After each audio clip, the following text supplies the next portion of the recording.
આ શાળાના પ્રિન્સિપાલ પરમાર સાહેબ, ઠાકર સાહેબ, મોરવાડી સાહેબ ને મોરવાડિયા સાહેબ, વાળા સાહેબ, ટીચર્સ મેડમ, વાલા વિદ્યાર્થીઓ, બહેનો અને ભાઈઓ, મને આ શાળામાં ખાલી સમાચાર મળે ને તો પણ હું આવું છું, કારણ કે મારી શાળા છે. આ શાળામાં લગભગ ઓછામાં ઓછા 30 વર્ષ મેં સર્વિસ કરેલી, અને એ સમય દરમિયાન મને ખૂબ મજા પડી, આનંદ આવ્યો. અને અહીંયા આવું છું ત્યારે આમ જૂના સ્મરણ તાજા થાય કે અહીંયા હું પીરિયડ લેતો, અહીંયા પીરિયડ લેતો, અહીંયા વિદ્યાર્થીઓ બેસતા, આ હોલમાં પ્રાર્થના યોજાતી, આવું બધું ઘણું બધું ખૂબ મગજમાં પડ્યું છે. એ સ્મરણ સાથે આજનો જે પ્રવચનનો કાર્યક્રમ છે એનો વિષય છે બંધારણ સ્વીકાર દિવસ. અને આ દિવસ પણ બહુ મહત્વનો છે. તમે વિદ્યાર્થીઓ છો, કાલ સવારે ભવિષ્યમાં નોકરી માટે તમે પ્રયત્ન કરવાના હશો, પ્રયત્ન કરશો ત્યારે તમને આના અનુસંધાનમાં પ્રશ્નો પૂછાશે, અને એ નહીં આવડતા હોય તો માર્ક્સ ઓછા મળશે, નોકરી મળશે નહીં. એટલે હું આનું મહત્વ તમને એ સમજાવું છું કે ભવિષ્યમાં આપણે એટલે તમારે નોકરી કરવી છે, અને જીપીએસસીની યુપીએસસીની પરીક્ષાઓમાં કલેક્ટર થવું હોય, ડીએસપી થવું હોય, અધિકારી થવું હોય, પીએસઆઈ થવું હોય, કોઈ પણ પરીક્ષા આપવી હોય તો બંધારણના પ્રશ્નો એ પરીક્ષામાં હોય અને હોય જ. એટલે એ દ્રષ્ટિએ પણ આજના દિવસનું મારું પ્રવચન છે તમને ઉપયોગી થશે. એક બીજું, આપણા દેશનું બંધારણ છે એના વિશેની તમારી જાણકારી હોવી જોઈએ, કારણ કે તમે 10મા, 12માના, 9માના અને ભવિષ્યમાં ભણનારા વિદ્યાર્થીઓ છો, તો તમારી પાસે એવી જાણકારી હોવી જોઈએ કે દેશનું બંધારણ શું છે, એ કોણે લખ્યું, આવું બધી સામાન્ય જાણકારી પણ તમારી પાસે હોવી જોઈએ. હવે મારા વિષય ઉપર હું આવું છું.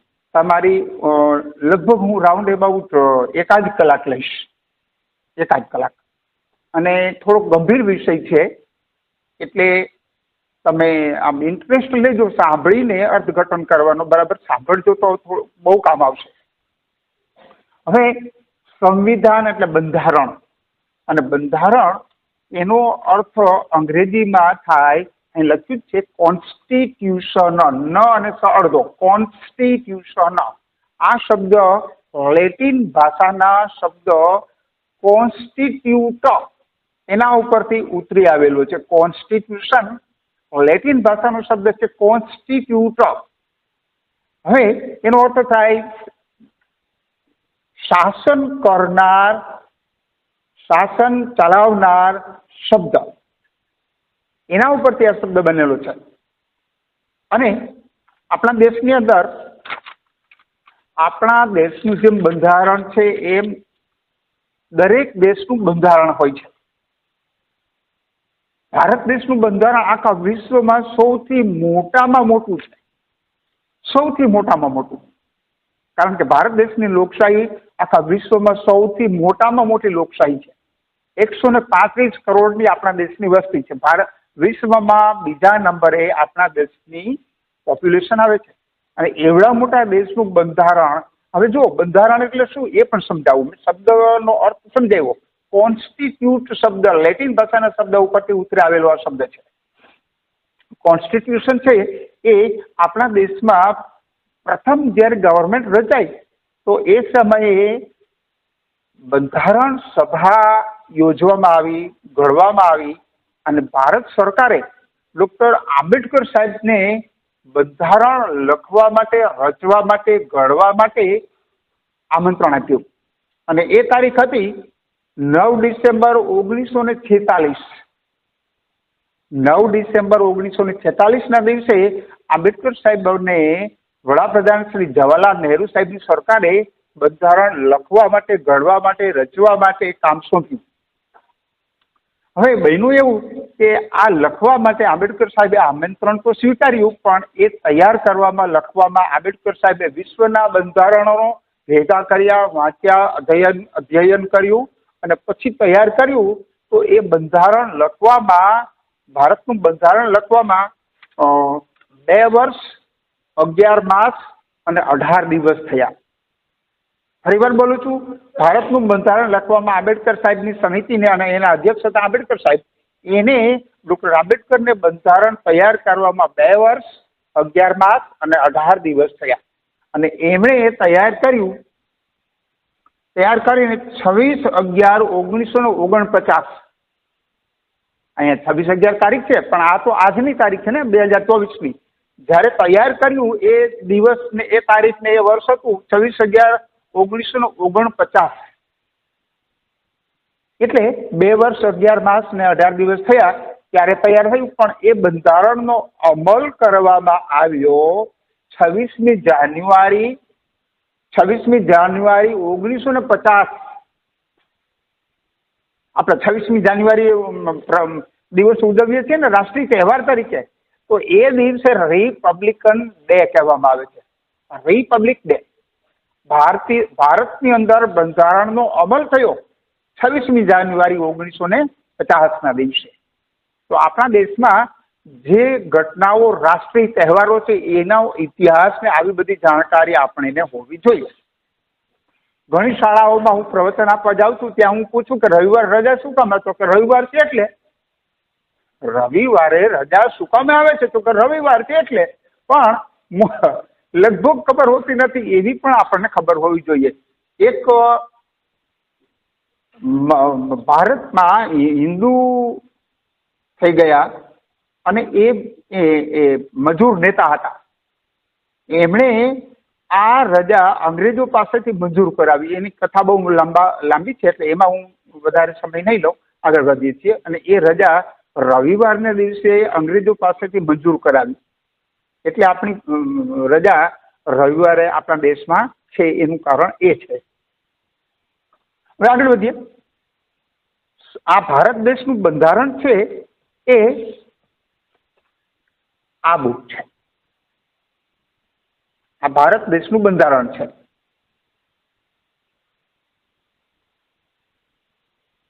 જોયું બધાએ? Indian constitution. હવે આના વિશે વાત કરું.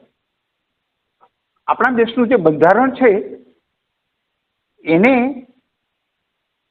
બહુ મહત્વની વાત છે, બરાબર સાંભળજો. ભારતની પાર્લામેન્ટની અંદર રાખવામાં આવ્યું છે. પાર્લામેન્ટની લાઇબ્રેરીમાં અને હિલિયમ નામના વાયુ સાથે કાચની પેટીમાં રાખવામાં આવેલું છે. એટલે એ બંધારણનું જે ઓરિજિનલ પુસ્તક છે એ મૂકવામાં આવ્યું છે ને, એનું 1000 વર્ષ સુધી એમાં કશું એનું વાતાવરણ અસર કરે જ નહીં. એવી કાચની પેટીમાં બંધારણને પાર્લામેન્ટની લાઇબ્રેરીમાં રાખવામાં આવ્યું છે. અને એની સાઈઝ 22 ઇંચ લાંબુ અને 16 ઇંચ પહોળું. ઇન્ડિયન કોન્સ્ટિટ્યુશન 22 ઇંચ લાંબુ, 16 ઇંચ પહોળું અને 4.5 કિલો વજનનું છે. આપણા દેશનું બંધારણ છે 4.5 કિલો વજનનું. અને એની અંદર 1.5 લાખ શબ્દો છે. 1,45,49 રાઉન્ડ અબાઉટ 1.5 લાખ શબ્દો છે. અને બંધારણની ભાષા ઇંગ્લિશમાં છે. ઇંગ્લિશ આપણા દેશનું બંધારણ છે એની. હવે જે લખવામાં આવ્યું છે એ આમાં છે એવા કાગળ નથી. એ જમાનામાં લખવામાં આવ્યું, એ સમયે એ પરચ ઉપર રહે, પરચમેન્ટ, એટલે ચામડું હોય ને, ચામડું એનું કાગળ બનાવવામાં આવ્યું, બારીક ચર્મપત્ર જેને કહેવાય. એના ઉપર બંધારણ લખવામાં આવ્યું છે. અને આંબેડકર સાહેબે બંધારણ લખ્યું ત્યારે જે પેન વાપરવામાં આવી એ પેનનું નામ છે વિલ્સન પેન. કયું નામ છે? Wilson pen. તમે નામ સાંભળ્યું હશે. આ વિલ્સન પેન છે એ અમેરિકાની કંપની છે. અને આંબેડકર સાહેબે બંધારણ 2 વર્ષમાં લખ્યું, 2 વર્ષ 11 માસ દરમિયાન. એ સમય દરમિયાન 432 વિલ્સન પેન વાપરવામાં આવેલી. એનો ઓથેન્ટિક મારી પાસે પુરાવો છે. આ અગાઉ છાપરમાં આવેલું છે. એમાં લખ્યું છે વિલ્સન પેન છે એના વડે બંધારણ લખવામાં આવ્યું છે. 432 પેન વાપરવામાં આવેલી. આંબેડકર સાહેબ લખ્યું એની જે નીબ એટલે ટાંક હોય ને એ 432 વપરાણી એટલે 432 પેન વપરાણી અને અમેરિકામાં બને છે. અને જાણીને તમને નવાઈ થશે કે એ જે વિલ્સન પેન છે એ ભારતમાં એનું ઉત્પાદન થતું અને દ્વારકાદાસ સંઘવી બંને બે ભાઈઓ હતા. અમરેલી જિલ્લાના રાજુલા ગામના, ફરીથી બોલું છું, દ્વારકાદાસ સંઘવી અમરેલી જિલ્લાનું રાજુલા ગામ છે ત્યાંના એ હતા અને એની કંપની બોમ્બેમાં એ પેન બનાવતી અને આંબેડકર સાહેબ પાસે એ પેન એ વેચાતી લઈ અને એ બંધારણ લખ્યું અને એવી 432 પેન વપરાણી ત્યારે બંધારણ લખી શકાયું. પણ એ પેન બનાવનાર રાજુલાના માણસ, એની કંપની બોમ્બેમાં હતી. આ પણ જાણવા જેવી હકીકત છે. મેં તમારી પાસે મૂકી. આગળ વાત કરીએ છીએ. આ બંધારણ છે એની અંદર કોઈ પણ પ્રકારના સુધારા વધારા સહેલાઈથી થઈ શકે નહીં. સહેલાઈથી ન થઈ શકે એટલે ગવર્મેન્ટ મહા પ્રયત્નો કરવા પડે ત્યારે એમાં સુધારા થઈ શકે. અને 58 બાય 90 સેન્ટીમીટર એટલે 22 ઇંચ લાંબુ ને 16 ઇંચ પહોળું, એના સેન્ટીમીટરની પણ મેં તમારી સાથે વાત કરી. હવે આ બંધારણ છે ને એના જે પેજ હોય ને પાના એ 251 પાના છે. કેટલા છે? 251 પેજ છે. આપણા દેશના વડાપ્રધાન જ્યારે ચૂંટણી પૂરી થઈ અથવા તો ચૂંટણીનો માહોલ હતો એ સમયે ભારતના બંધારણને નતમસ્તકે નમન કર્યા. આ એનો ફોટો છે. બંધારણને મસ્તકે અડાડ્યું પાર્લામેન્ટમાં. આ મોદી સાહેબનો ફોટો છે અને બંધારણ લઈ અને નતમસ્તક કરીને એને નમન કરે છે. આ એ ફોટો છે. આ જે તે સમયનો 4-5 માસ પહેલાનો ફોટો છે. પણ આજનો ફોટો બતાવું તમને હું. આ આજનો ફોટો છે. આજના પેપરનો આ ફોટો છે.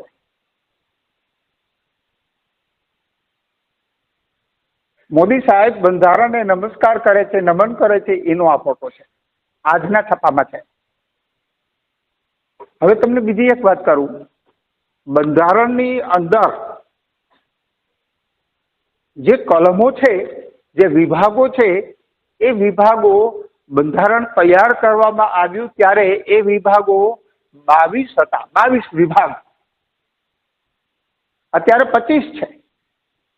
બંધારણના વિભાગો અત્યારે 25 છે. એની અંદર જે ઉલ્લેખ છે એની હું વાત કરું છું.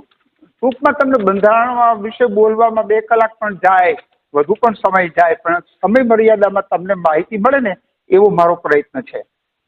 એની અંદર જે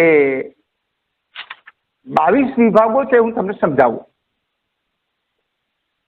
ભાગ 5 થી શરૂઆત કરું છું. 5 થી 10 ભાગ. 22 ટોટલ વિભાગ ખરા, બંધારણમાં ભાગ છે. 5 થી 10 ભાગ છે ને એની અંદર સરકારની રચના. સરકારની રચના એટલે કેટલી? 5 પ્રકારની સરકાર. તમને સમજાય એવી વાત છે. જોજો, પહેલી સરકારની રચના બંધારણમાં લખ્યું છે એટલે એ ચૂંટણી થાય છે. પંચાયતની ચૂંટણી. ગ્રામ પંચાયતના સભ્યો હોય ને, હોય છે ને, તો એ ચૂંટણી બંધારણમાં લખ્યું છે એટલે થાય છે. પછી તાલુકા પંચાયતની ચૂંટણી, ત્યાર પછી જિલ્લા પંચાયતની ચૂંટણી, રાજ્ય સરકારની ચૂંટણી અને કેન્દ્ર સરકારની મોદી સાહેબની જે સરકાર છે એની ચૂંટણી. એટલે 5 પ્રકારની ચૂંટણી થાય છે. આટલી વસ્તુ સમજાય છે તમને?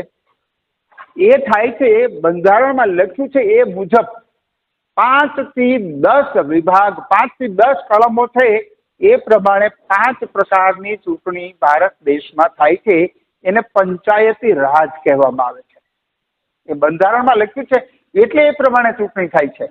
અને એનાથી આગળ જઈએ તો ભાગ કેટલા મેં ગણાવ્યા તમને? કુલ જે બંધારણ લખાયું ત્યારે એના ભાગ કેટલા હતા, એના વિભાગ કેટલા હતા? 22. તો 5 થી 10 સુધી ચૂંટણી થાય છે. પછી 11 થી 13 છે એની અંદર પરસ્પરના સંબંધો, રાજ્ય સરકાર ને તાલુકા પંચાયત ને ગ્રામ પંચાયત ને એ બધાના સંબંધો કેવા હોવા જોઈએ એ બંધારણમાં લખ્યું છે. એ મુજબ આપણા દેશનું સંચાલન થાય છે. પછી 14મી કલમ કે 14મો વિભાગ છે એમાં અધિકારીઓની ભરતી, ડીએસપી ને કલેક્ટર સાહેબ ને અધિકારીઓની ભરતી થાય છે. બંધારણમાં લખ્યું છે એ મુજબ કલમ નંબર 14.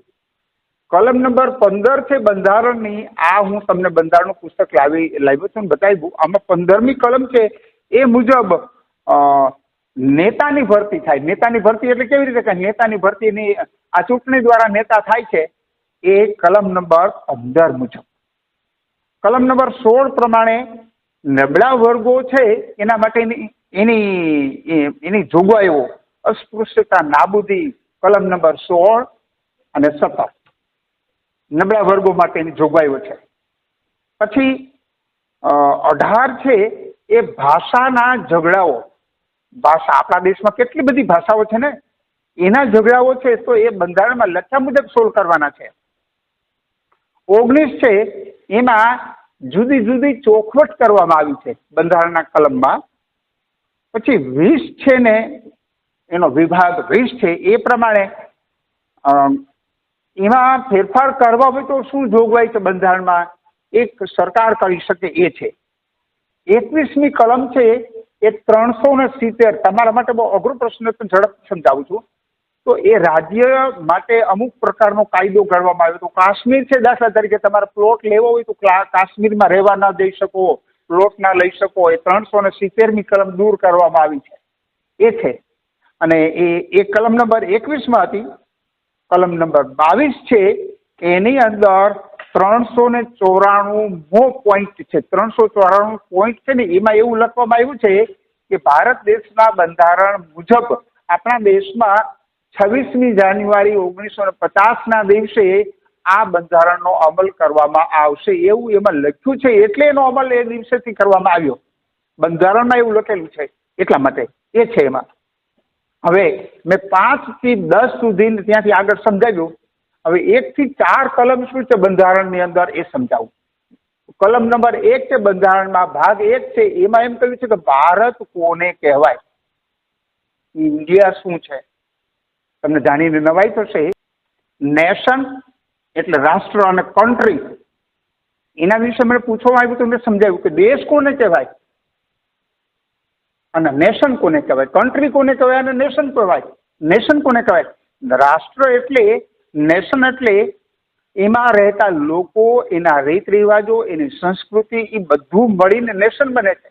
અને કન્ટ્રી એટલે ભૌગોલિક પરિસીમા, અહીંથી એટલા ક્ષેત્રફળમાં ભારત ફેલાયેલું છે એ કન્ટ્રી કહેવાય. એ વસ્તુ વિશે હું બોલ્યો હતો. દેશભક્તિ અને દેશ પ્રેમ, દેશનો પ્રેમ આંખેથી દેખાય અને તમે રાજી થાવ એને દેશભક્તિ કહેવાય. સોરી, દેશ પ્રેમ. આંખેથી દેખાય ને રાજી થાવ એ દેશ પ્રેમ છે. અને દેશભક્તિ એટલે તમે ભારત વિશે કોઈ નબળું બોલે ને તો સાંખી ન શકો, ઉપડી ઉઠો. અને એ ખાસ કરીને આ બધામાં દેશભક્તિ છે. પણ સૈનિક પાસે તમે ઇન્ડિયા વિશે ખરાબ બોલજો, સોલ્જર હોય અને ભારત વિશે નબળી વાત કરજો, મારી નાખે. આપણા વિપક્ષી દેશના દુશ્મન દેશના માણસો બોલે ને તો ઓલો મારી નાખે, સીધો ગોળીબાર કરે. એ દેશભક્તિ છે, એને ડિવોશન કહેવાય. અને પેલો રાષ્ટ્ર પ્રેમ છે. એવી ચર્ચા પણ આમાં લખેલું છે. તમે બીજી એક વસ્તુ વાત પૂછું, બંધારણની અંદર જ છે, સફીન હસન, આવું નામ સાંભળ્યું છે? કેટલા છોકરાઓએ સાંભળ્યું છે? આ બીજી વાર પ્રશ્ન પૂછ્યું છે આ હોલમાં જ. સફીન હસન નામ કેટલાય સાંભળ્યું છે? આ એક બેન, આ દીકરી એક હા પાડે છે. બીજા કોઈને ખબર છે?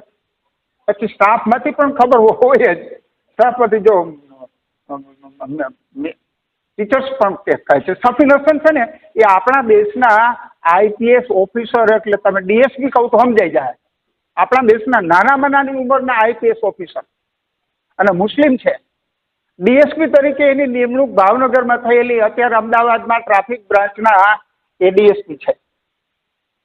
પણ એના વિશે મારો વાત એ કરવી છે કે એ ભગવદ્ ગીતા ઉપર બોલતા હોય ને, મુસ્લિમ છે ને ભગવદ્ ગીતા ઉપર બોલતા હોય તો તમને એમ થાય કે આપણને એટલી ખબર નથી, એક વાત. અને બીજી વાત એ છે કે નાનામાં નાની ઉંમરના ડીએસપી તો થયા, પણ એણે એવું કહ્યું, હવે બંધારણ ઉપર વાત આવે છે, એણે એમ કહ્યું આમ કોલર ઉપર હાથ દઈને કે આ ખાખી વર્દી છે ને એ ભારતના બંધારણે મને આપી છે ને એનું મને ગૌરવ છે. આવું એ બોલ્યા છે. તમે યુટ્યુબ ઉપર સફીન હસન એટલું લોગ ઇન કરશો તો એના પ્રવચનો જાણવા મળશે ને હું બોલ્યો એ એમાં છે. હું જે બોલ્યો એ એમાં છે. બંધારણને લગતી વાત છે એટલે લીધી, એના વિશે તો ઘણી બધી વાતો છે. એમણે એમ કહ્યું કે બંધારણ છે ને એણે આ ખાખી વર્દી આપી છે, પોલીસવાળાનો ડ્રેસ, પોલીસ ખાતાનો ડ્રેસ ખાખી છે ને એ બંધારણમાં લખેલો છે, એટલે કે એનું મને ગૌરવ છે.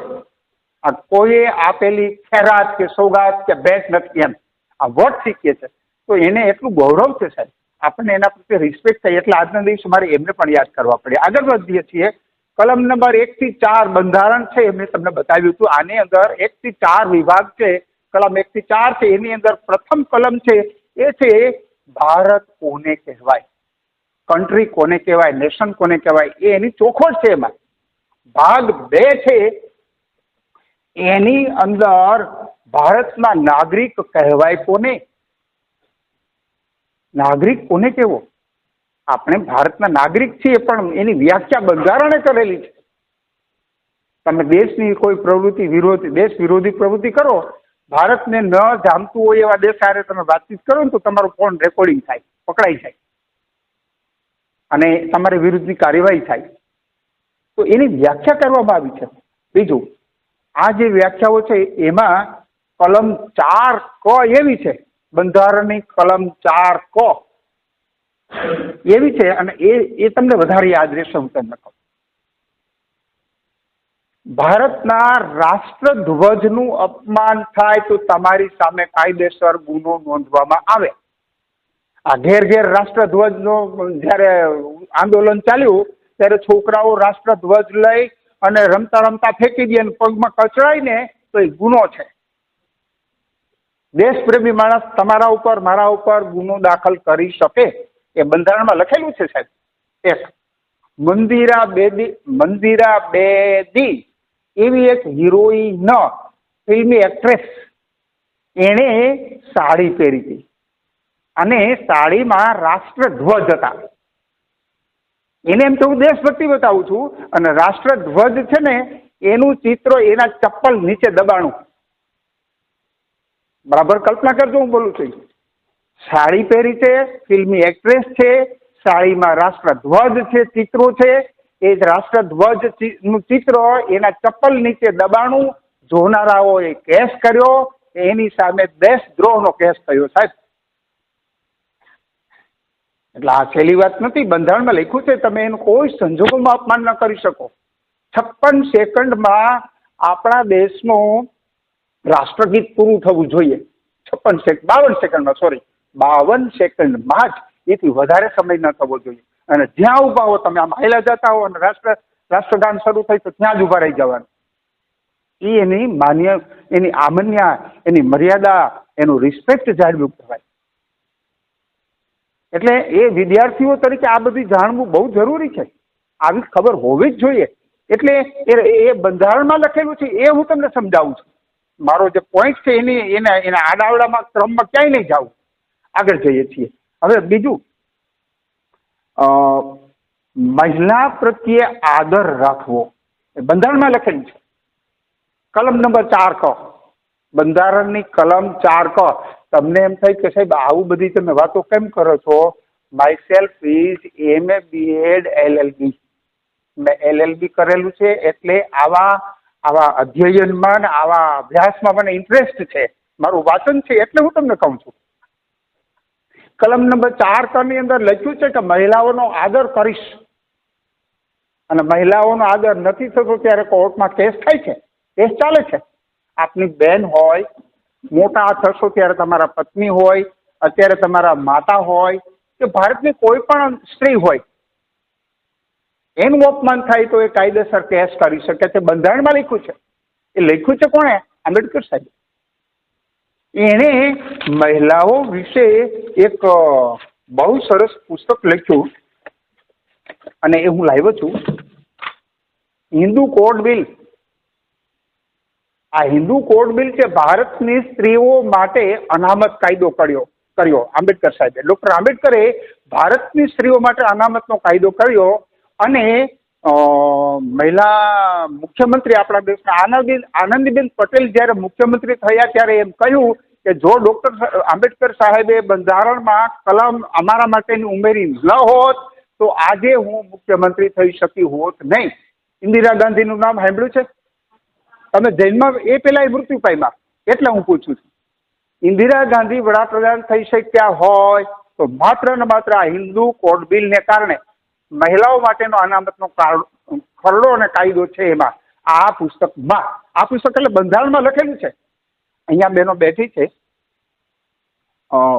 બહેનો માટે નોકરી કરતી હોય મહિલા તો એને કેટલા હક મળે છે એ, અને પ્રસૂતિની રજા મંજૂર કરનાર ડોક્ટર આંબેડકર સાહેબ. મેડમ, પ્રસૂતિ માટેની રજા મંજૂર કરનાર ડોક્ટર આંબેડકર સાહેબ, અને એ વસ્તુ આ પુસ્તકમાં ઉલ્લેખ છે. એને રજા. બીજું કે એ જમાનો એવો હતો કે 18 કલાક કામ કરવું પડતું. અંગ્રેજોના જમાનામાં એ લોકોને છૂટછાટ, આપણે 12 કલાક 18 કલાક નોકરી કરતા હોય તો મજૂર તરીકે અને નોકરિયાત તરીકે કામ કરવું પડતું. આંબેડકર સાહેબે નક્કી કર્યું 8 કલાકથી વધારે કામ કોઈ કર્મચારી પાસેથી, મજૂર પાસેથી લઈ શકાય નહીં. આ જે કાયદાઓ છે એ જમાનાથી ચાલે આવે છે. પછી બાળ મજૂર તરીકે રાખી શકાય નહીં. તમારી નાની ઉંમર હોય, 18 વર્ષથી નીચેના હો અને તમે ક્યાંય કામ કરતા હો કોઈ દુકાનમાં ને એમાં, તો એ ગુનો છે. ગુનો એટલે તમને જે નોકરી રાખનાર હોય ને એની સામે ગુનો નોંધાય. એ પણ કાયદો છે, ગુમાસ્તા ધારો. આવા બધા કાયદાઓ એ જમાનામાં આંબેડકર સાહેબે લખ્યા છે અને એનો અમલ થાય છે. આજની તારીખે પણ થાય છે. આગળ બીજી વાત કરું, બંધારણમાં એવું લખ્યું છે કે તમે હવે જો તમને ઇન્ટરેસ્ટ પડે એવી એક વાત છે, જૂની રૂઢી અંધશ્રદ્ધાનો ફેલાવો કરતા હો. ધારો કે હું ભૂત પ્રેતમાં માનતો હોઉં ને હું ભૂવો હોઉં, ભૂવા આતા હોઉં, માની લો મકવાણા સાહેબ ભૂવા આતા છે ને એની પાસે ભૂત પ્રેત ને બધું કાઢવાની વિધિ વિધાન જાણે છે, તો મારી સામે ગુનો દાખલ થઈ શકે. તમે ખબર છે ભૂવાને પકડવામાં આવે છે, ભૂવા હોય ને એને પકડી લેવામાં આવે છે. તો એ આંબેડકર સાહેબે બંધારણમાં લખેલું છે. નિયમ કયો છે? 4 ક, કલમ 4 કમાં લખેલું છે કે તમે વૈજ્ઞાનિક દ્રષ્ટિકોણ કેળવવાનો. તમારે વૈજ્ઞાનિક દ્રષ્ટિકોણ એટલે શું એ તમે વિદ્યાર્થીઓ છો અને ભણો છો એટલે તમને ખબર હોય. વિજ્ઞાન સિવાય કોઈ વાતને માન્યતા આપવાની નહીં. દોરા, ધાગા, મંત્ર, તંત્ર ને નાળિયેરમાંથી ચૂંદડી કાઢવામાં આવે છે ને જાદુ કરવામાં આવે છે ને આવું કેટલું બધું છે. એ કાયદા વિરુદ્ધ છે. વૈજ્ઞાનિક દ્રષ્ટિકોણ અપનાવવાનો એવું તમે ન કરતા હો તો તમારી સામે કાયદેસરનો કેસ થઈ શકે એવું બંધારણમાં લખેલું છે. કલમ નંબર 4 કની અંદર લખેલું છે. એટલે હું તમને થોડોક પરિચય આપું છું. પછી બીજું, પ્રધાન થાય, વડાપ્રધાન થાય, મિનિસ્ટર થાય, મુખ્યમંત્રી થાય, એ બધાને સોગંદ લેવડાવવામાં આવે છે. એટલી તો ખબર છે કે નહીં? કેટલાને ખબર છે? લગભગ બધાને ખબર છે. આ બધાની વાત હું એટલા માટે કરું છું કે એ લોકો એમ છે કે ઈશ્વરની સાક્ષીએ હું સોગંદ લઉં છું કે ભારતના બંધારણનું, ભારતના સંવિધાનનું હું પાલન કરીશ. એના સોગંદ લેવા પડે છે. એની બહાર તમે ન જઈ શકો. બંધારણનું પાલન કરીશ એવા સોગંદ લેવા પડે છે. એમાં એવા ક્યાંય સોગંદ નથી આવતા કે હું સોગંદ લઈને એવી પ્રતિજ્ઞા કરું છું કે ભ્રષ્ટાચાર કરીશ, રૂપિયા કમાઈ જાય, એવું ક્યાંય આવતું નથી. અને એ ગુનો છે. સંવિધાનના, બંધારણના સોગંદ લેવા પડે છે. એટલે આ બધી વસ્તુઓ છે ને એવું કરો ને એવું, એટલે આવું આમાં લખ્યું છે એવું ન કરીએ તો ગુનો થાય છે, સાબિત થાય છે. પછી બીજું પણ એમાં લખ્યું છે કે કોઈ પણ સરકાર પ્રજાને ગુલામ નહીં બનાવી શકે. જો વડાપ્રધાને ગુનો કર્યો હોય તો એને જેલમાં જવું પડે. એવો દાખલો મોજૂદ છે. કેજરીવાલનું નામ સાંભળ્યું છે? મુખ્યમંત્રી દિલ્હીના. અને સરકારે નો વિભાગ છે એને સાબિત કર્યું કે તમે કંઈક ગુનો કર્યો છે, એને જેલમાં જવું પડ્યું છે. પ્રધાન હોય, કોઈ પણ હોય, ઇન્દિરા ગાંધીને પણ એ સમયે જેલમાં જવું પડ્યું. કોઈ પણ ને, કાયદો બધાને માટે કોમન છે. આગળ વધીએ.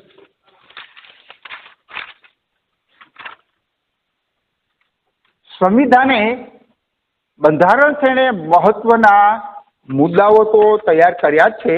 અને એમાંનો જે મહત્વનો મુદ્દો છે એ છે સંવિધાનનો સ્વીકાર કરીને ભારત સરકાર છે ને એ મુજબ કામ કરવા બંધાયેલ છે. એમાં ધારે ત્યારે એટલે ફેરફાર કરી ન શકે. બંધારણ રચાયું ત્યારે 22 વિભાગ હતા, અત્યારે 25 વિભાગ છે. બંધારણના 25 કલમો છે, જુદા જુદા એટલા વિભાગ છે. અને બંધારણ ન હોય તો કોઈ પણ દેશની સરકાર છે ને એ મુજબ ચાલી શકે ને, મન ફાવે એમ રચી ન શકે. ભારતનું બંધારણ લિખિત છે, લેખિત રિટન ફોર્મ છે. અમેરિકાનું બંધારણ સૌથી પહેલું આખા વિશ્વમાં 1887 લખાયું અને લેખિત ફોર્મમાં છે, લિખિત છે. બાકી અલિખિત પણ હોઈ શકે. અમેરિકન પાર્લામેન્ટ છે એનું નામ ખબર છે શું છે? White house. અમેરિકાની પાર્લામેન્ટ, એનું બંધારણ છે એ રિટન ફોર્મમાં છે. હવે એ સિવાય કેટલીક બાબતો એવી છે કે સંવિધાનની અંદર 22 થી 244 આર્ટિકલ છે બંધારણની અંદર. અને સંવિધાન પ્રમાણે ભારત એટલે શું એ આપણને ખબર હોવી જોઈએ. સંવિધાન પ્રમાણે સંવિધાનના કેટલાક ઉદ્દેશ, સંવિધાનના કેટલા લક્ષ્ય હોય છે. એ પ્રમાણે લક્ષ્ય પ્રાપ્તિના સાધન એટલે સરકારો. અને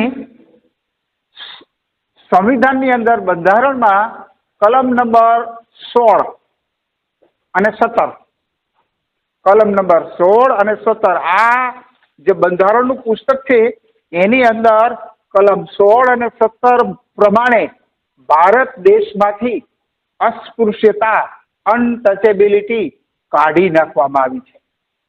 અને કદાચ કોઈ અનટચેબિલિટીના એના ઉપર કેસ થાય તો કલમ નંબર 16 અને 17 પ્રમાણે એની સામે અનટચેબિલિટીનો, એટ્રોસિટીનો ગુનો થાય છે. એ આમાં લખ્યું છે એટલે થાય છે બધું. પછી મૂળભૂત અધિકારો આપ્યા. આંબેડકર સાહેબે કેટલો અભ્યાસ કર્યો છે. તમને મૂળભૂત અધિકાર જે મળ્યા છે એ મુજબ તમે આખા ભારતમાં ગમે ત્યાં જઈ શકો, કોઈ રોકી શકે નહીં. એ મૂળભૂત અધિકાર છે. વાણી સ્વતંત્રતા, તમને બોલવાનો અધિકાર છે, વિરોધ કરવાનો અધિકાર છે. વડાપ્રધાન બોલતા હોય ને તો પણ એને તમે અમુક પ્રશ્નો પૂછી શકો. વાણી, કમાવાનો અધિકાર, ભારતમાં ગમે ત્યાં તમે જઈ શકો કમાણી અર્થે, કમાવા માટે. એ તમને અધિકાર મળેલો છે ને, બંધારણ આપેલો છે. એટલે આવા મૂળભૂત અધિકારો પણ આપણને બંધારણ દ્વારા મળેલા છે. પછી આથી વિશેષ વાત તો એ છે કે કલમ વિભાગ નંબર 3 છે એની અંદર સંવિધાનનું લક્ષ્ય 3 અને 4 નક્કી કરવામાં આવ્યું છે. અને 5 થી 15 સંવિધાનની મુજબ સરકાર એ તૈયાર થઈ છે. 16 છે કલમ નંબર, એ મુજબ અસ્પૃશ્યતા નિવારણ, મૂળભૂત અધિકારો સાથે કમાણીનો અધિકાર અને કમજોર વર્ગના ઉત્કર્ષ એ એમાં જોગવાઈ છે એ પ્રમાણે ચાલે છે. અને 17 થી 22 ની અંદર અન્ય વ્યવસ્થાઓ છે. આ રીતે બંધારણ છે એની અંદર વિગતવાર બધી બાબતો દર્શાવવામાં આવી છે. અને બંધારણની અંદર આપણે જે કોઈ પણ બુકની પ્રસ્તાવના હોય ને, પ્રસ્તાવના, એ મુજબ એની એક પ્રસ્તાવના છે એને આમુખ કહેવામાં આવે. બંધારણનું આમુખ એટલે એની પ્રસ્તાવના, પહેલું પાનું, બંધારણનું પ્રથમ પેજ, એને આમુખ, પ્રિએમ્બલ કહેવાય. આ બંધારણનું પહેલું પાનું છે. આ પણ વસ્તુ જાણવી જરૂરી છે. આ સિવાય જે તે સમયે એટલે આજના દિવસે 1946ની સાલ 1949ની સાલમાં આંબેડકર સાહેબે જ્યારે બંધારણ લખ્યું ને ત્યારે એ જમાનાના ભારતના રાષ્ટ્રપતિ, ભારતના વડાપ્રધાન જવાહરલાલ નહેરુ અને સરદાર વલ્લભભાઈ પટેલ અને આ આંબેડકર સાહેબ છે એ બંધારણ લખીને સુપ્રત કરે છે એ આ ફોટો છે. એટલે મારી પાસે પૂરતી તૈયારી છે. કોઈ પણ પ્રવચન હું આપવા જાઉં છું ત્યારે એની પૂરતી તૈયારી સાથે જાઉં. તો આ શાળામાં જ હું નોકરી કરતો હતો ત્યારે પણ આવા પ્રવચનો અને આવા કાર્યક્રમો હું આપતો હતો. સાહેબ હું આરપી હતો, કેઆરપી હતો જે તે સમયે સ્કૂલમાં હતો એ સમય દરમિયાન, અને ખૂબ ટ્રેનિંગો આપી છે ટીચર્સને એની એવી પણ હું કામગીરી કરતો હતો. અહીંયા રિટાયર્ડ થયા પછી અલ્ટ્રા સ્કૂલમાં હું પ્રિન્સિપાલ હતો. અલ્ટ્રા સ્કૂલ વાળાએ મને બોલાવેલો અને 2 વર્ષ ઇંગ્લિશ મીડિયમ સ્કૂલમાં પ્રિન્સિપાલ તરીકે કામ કરેલું. બોર્ડનો હું કોઓર્ડિનેટર હતો. માધ્યમિક શિક્ષણ બોર્ડમાં અંગ્રેજી વિભાગનો હું કોઓર્ડિનેટર. એ પણ મેં ખૂબ કામ કર્યું. પેપર સેટરનું કામ કર્યું 5 વર્ષ. બોર્ડના પેપર સેટ કરતો. 12મા ધોરણમાં મારા પેપર પૂછાતા. આવો શોખ હોવાથી એટલું બોલી શકાય છે, લખી શકાય છે, અને એવો શોખ કેળવજો. કાંઈક શોખ હશે તો મજા આવશે. જેને શોખ નથી ને વેલા મરી જાય છે. એ યુવતી હોય, યુવક હોય, કોઈ પણ મોટી ઉંમરના હોય, કાંઈ શોખ જ નહીં. ગપ્પા મારવાનો શોખ હોવો જોઈએ. એ પણ એક બહુ સરસ શોખ છે. મૂળ વાત આપણે બંધારણની છે એટલે નવીન જાણકારીનો પણ શોખ હોવો જોઈએ. આ એક શોખ હશે તો જ તમને ખબર પડશે. બાકી તો ઠીક, હવે એવું નહીં કરશો. વિદ્યાર્થી તરીકે પણ તમારો શોખ જાણવાનો, નવું નવું જાણવાનો હોવો જોઈએ. એટલે તમારી પાસે મારી પાસે જે જાણકારી હતી એ મુજબ સમય મર્યાદામાં કહેવાનો મેં પ્રયત્ન તો કર્યો. મોદી સાહેબનો પણ ફોટો એક બતાવ્યો જે તે સમયનો, અને આજના પેપરનો પણ ફોટો મેં બતાવ્યો છે તમને. આજના પેપરમાં પણ ફોટા છે. સંવિધાન સ્વીકાર દિવસ છે એ ફોટો ફરીથી બતાવું તમને. આજના પેપરમાં આ ફોટો છે. બીજી વાર બતાવું છું. આ ફોટો છે. મોદી સાહેબ છે એ બંધારણને નમન કરે છે એ પણ ફોટો છે. આ રીતે બંધારણ છે એનું મહત્વ છે અને એ મુજબ જ કોઈ પણ અધિકારીને કામ કરવું પડે છે. અહીંયા જે કોઈ અધિકારી આવ્યા છે ને એને બંધારણના કાયદા મુજબ કામ કરવું પડે છે. એટલે તમારી સાથે શક્ય એટલા ટૂંકમાં તમને તમારી મર્યાદામાં મેં કહેવાનો પ્રયત્ન કર્યો છે. આના અનુસંધાનમાં તમારે કોઈ પ્રશ્નો હોય તો તમે મને પૂછી શકો છો. એટલે 10 મિનિટ હું તમને આપું છું. કદાચ કોઈને પ્રશ્નો કંઈ થતા હોય તો પૂછવા હોય તો મને ખબર હશે એટલો હું એનો જવાબ આપવાનો પ્રયત્ન કરીશ. કોઈ any question from your side?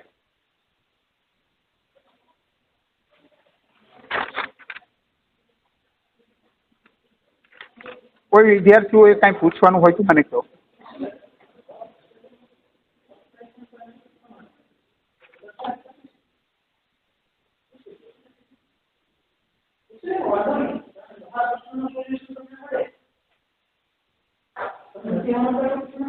તમે વિચાર કરી લો. એ સમય દરમિયાન બીજી એક વાત યાદ આવી એ પણ કહું. અત્યાર સુધી તમે કોર્ટમાં ગયા હો કે ક્યાંય ફોટો જોયો હોય તો ન્યાય આપનાર હોય ને, ન્યાય આપનાર એને જજ હોય, ન્યાયની દેવી હોય, એને આંખે પાટા બાંધેલો ફોટો આપણે જોયો. અત્યાર સુધી આંખે પાટા બાંધેલા હોય ને તુલા એટલે ત્રાજવું હોય એ ન્યાય કરે છે. એ ફોટો કાઢી નાખવામાં આવ્યો. એ મૂર્તિ કાઢી નાખવામાં આવી. એ બ્રિટનની એ જમાનાના રાજવીઓ ભારતમાં એ લાવ્યા મૂર્તિ લેટિન ને ત્યાંથી અને રાખેલી હતી. એ આપણા દેશના સુપ્રીમ કોર્ટના જજ છે ચંદ્રચૂડ, એમણે કાઢી નાખ્યું ને હવે આપણા દેશમાં ત્યાં એની જગ્યાએ ફોટો અને મૂર્તિ મૂકવામાં આવી કે આ જે ન્યાય કરે ને જજ એના હાથમાં બંધારણ હોવું જોઈએ. કે બંધારણ મુજબ ન્યાય કરવામાં આવશે. એટલો ફેરફાર કરવામાં આવ્યો છે. બહુ જ મહત્વનો ફેરફાર છે. બધા જ વિદ્યાર્થીઓ તાળીઓ સાથે આ વાતને બતાવી લો.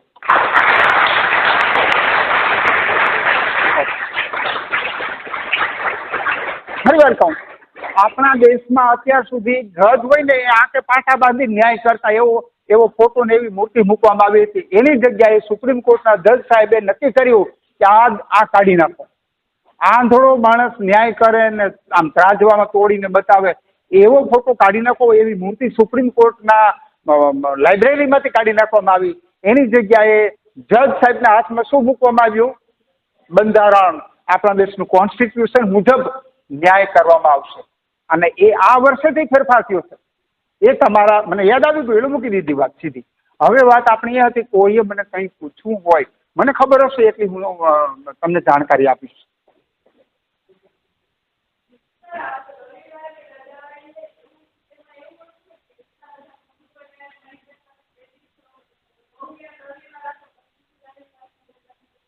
ના બેન, એ નથી. તે સાંભળ્યું છે, કદાચ અધૂરી વાત છે અથવા તો સત્યથી અળગી વાત છે. મેઘાજી લોખંડે, નારાયણ મેઘાજી લોખંડે નામનો મજૂર નેતા હતો ભારતનો, હિન્દુ મરાઠા હતો. વિગતવાર પૂછ્યું એટલે વાત કરું છું. નારાયણ મેઘાજી લોખંડે એણે અંગ્રેજોને એમ કહ્યું કે તમે રવિવારે આવતા નથી કામ કરવાના, અમારી પાસે રવિવારે પણ કામ કરાવો છો, તો આવું શું કામે? તો અંગ્રેજો એ જમાનામાં આપણા ઉપર રાજ કરતા તો એમણે જવાબ એવો આપ્યો કે અમે રવિવારે અમારા સમાજની ચર્ચા કરીએ છીએ, અમારા સમાજની ચર્ચા કરીને એની સેવા કરવા માટે રવિવાર અમે ફાળવ્યો છે, અમે અમારા સમાજને ઉપયોગી થઈએ છીએ. એટલે કોની વાત થઈ? અંગ્રેજોની. એટલે અમે રવિવારે નથી આવતા અને અમે કામ નથી કરતા. તો નારાયણ મેઘાજી લોખંડે જે મજૂર નેતા હતા ને એણે એમ કીધું તો અમે કઈ ગુનો કર્યો છે? રવિવાર અમને પણ આપો, અમે પણ અમારા હિન્દુ આ દેશમાં અમારા ભાઈઓ માટે, અમારા દેશના માણસો માટે કામ કરશું અને મંદિરમાં જાશું, પૂજા કરશું. જેમ તમે ચર્ચમાં જાઓ છો એમ અમે મંદિરમાં જાશું, પૂજા કરશું, દેશની સેવા, સમાજની સેવા માટેની ચર્ચા કરશું, અમને પણ રજા આપો. 10 વર્ષ એ ચર્ચા નહીં, આંદોલન ચાલ્યું, લડત ચાલી. 1881માં એ લડત ચાલી અને 1890ની સાલમાં અંગ્રેજો થાકી ગયા અને રજા મંજૂર કરવામાં આવી. આપણા દેશમાં 1890ની સાલથી રવિવારની રજા ત્યારથી મંજૂર થઈ છે અને એના માટેની એક ટપાલ ટિકિટ બહાર પાડવામાં આવી 2005ની સાલમાં. આ ઇતિહાસની ઘટના છે. તમે વિગતવાર પૂછ્યું એટલે જવાબ આપું છું. આ સત્ય ઘટના છે, આ એનો ઇતિહાસ છે, એટલે રવિવારની રજા છે. હવે ખ્યાલ આવી ગયો બરાબર? હવે કોઈએ કાંઈ પ્રશ્ન હોય તો કહો, નહીંતર આપણે આ ટોપીએ છીએ. આ સાથે પૂછવાનું છે કોઈએ? આ સાથે આજનું મારું જે આ વિષય ઉપરનું પ્રવચન છે તમે શાંતિથી સાંભળ્યું. આ શાળાના આચાર્યશ્રીએ આવું સરસ આજના દિવસે જ, કારણ કે આ ઘટના આજના દિવસની છે, એ પ્રવચન મારું ગોઠવ્યું. આ શાળાનો હું ભૂતપૂર્વ કર્મચારી છું. મને જ્યારે બોલાવવામાં આવે ત્યારે હું આવું છું, એનું મને આનંદ છે. ફરીથી આપ બધાનો આભાર માની વિરમું છું.